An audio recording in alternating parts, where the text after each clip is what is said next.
Si vous voulez durer dans le métier, il n'y a pas de secret. Votre réputation est un facteur clé. Comme l'a dit Jeff Bezos, le fondateur d'Amazon, votre marque, c'est ce que les gens disent de vous quand vous n'êtes pas là.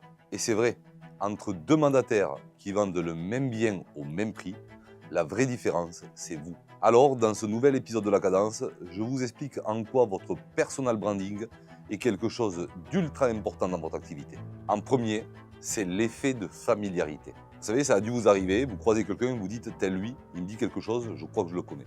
Eh bien, c'est exactement ce que vous devez devenir.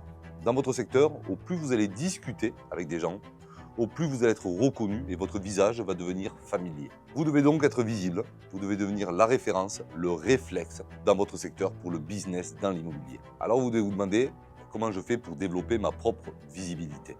En premier, parlez de vous, sans vous arrêter de ce que vous faites et qui vous êtes. Prenez le temps de participer au plus d'événements possibles.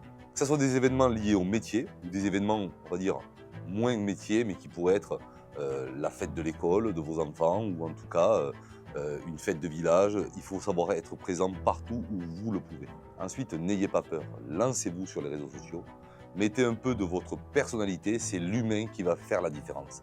Il ne faut pas non plus avoir peur de recourir à la publicité. C'est d'ailleurs avec BSK ce qu'on propose de faire avec nos conseillers, avec notre concept, la pub locale et sur mesure.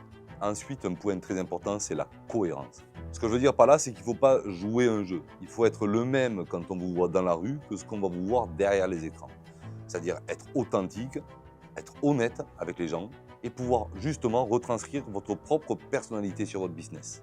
Vous l'aurez compris, aujourd'hui, votre image est votre premier levier de vente, donc il ne faut surtout pas le sous-estimer.